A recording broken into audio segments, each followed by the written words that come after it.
I found the cutest dog ghost online, and I've had this old picture frame that I was tired of. So what I did was I covered it in paint. It's nice, actually, fairly decent frame. I just didn't like the image on the front anymore. And so what I'm going to do is I'm going to transfer my dog ghost onto this thin muslin and attach it to the front of the frame, and then go on and decorate the frame from there. What I've purchased to do it with is this kit.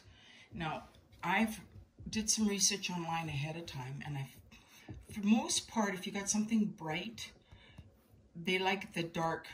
The Jolie's Boutique for dark fabric seems to do better than the white fabric, and you don't have to mirror your image, okay?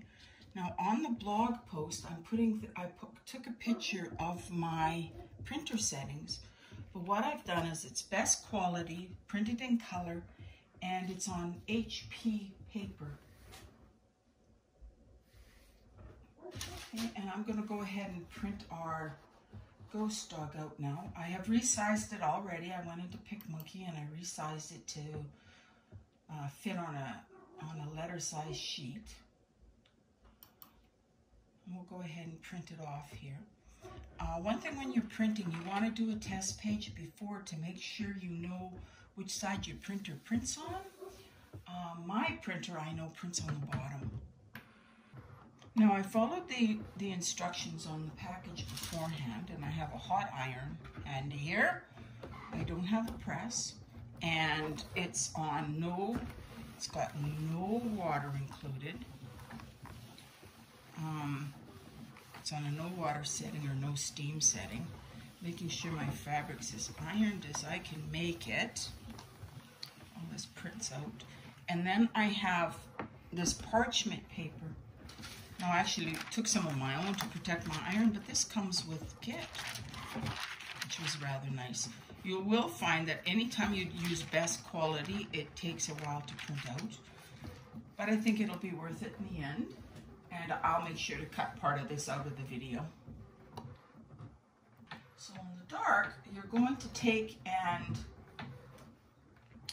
do the whole image. And so because of that, I'm going to cut it out, and instead of cutting it out with my Cricut, I'm going to do it old school.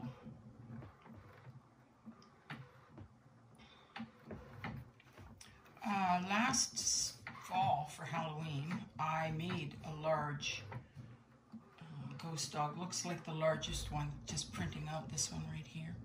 And I made him, and I'll make sure to link that ornament post in the blog. Anyway, there's our very pretty printable. Now, I'm not 100% sure if this stuff's wet or not, so I'm going to, when in doubt, treat it like it is. And I'm going to go around now, and I'm going to, not right on the edge, but I'm going to go around the edge with my handy dandy scissors here. And I'm going to spend a few minutes cutting around all the edge. So I've got our little characters all cut out here. A little hard to see because they curled up.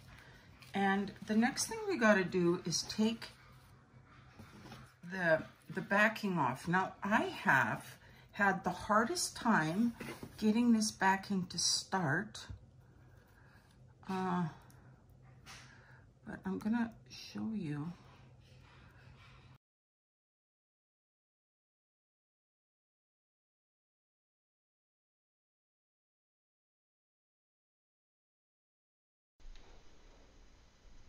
So this took quite a bit of patience, but eventually it worked. I was just diligent. The only hard part was getting the first edge up.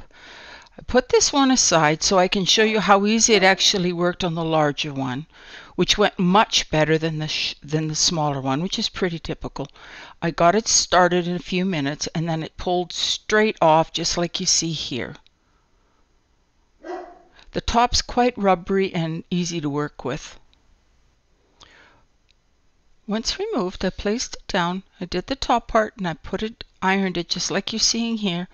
Push your iron down, don't wiggle it, and just hold it as is.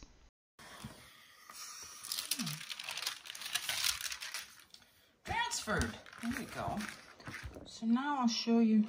I'm putting it on the background here. I have to kind of decide.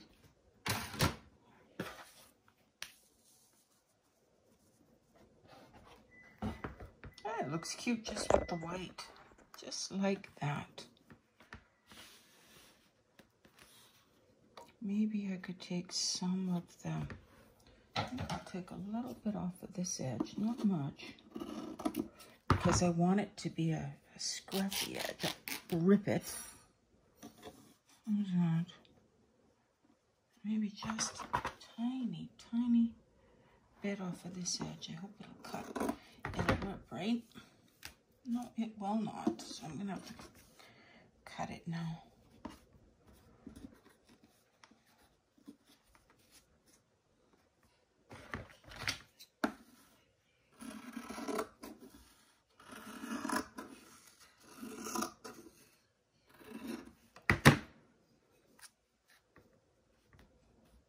Just fray the edges out a little bit here.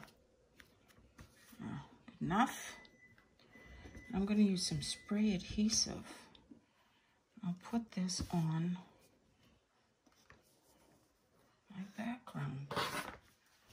So for the spray adhesive, I'm going to use this Craft Bond. Temporary or permanent bond free. And so I'm going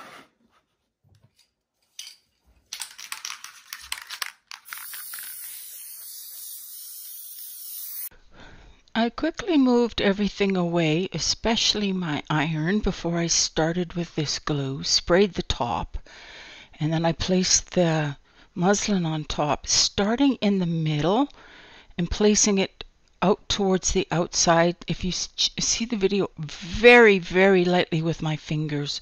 There's big sections of it, use my hand to pat it down, but there's big sections of it so far that aren't really attached. And that's so that I could adjust it where we need to.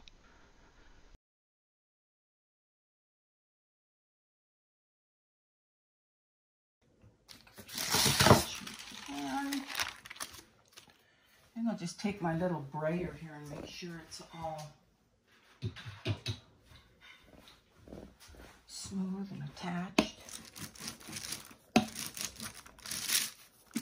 I'm just using the parchment paper to protect the transfer. Just being extra careful. I'll do it over here.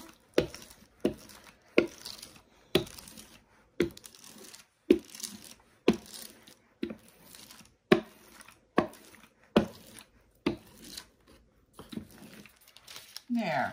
I like the white on white look. What do you think? Anyway, I will put it out and with the other decorations, and you'll see how I use it in my home.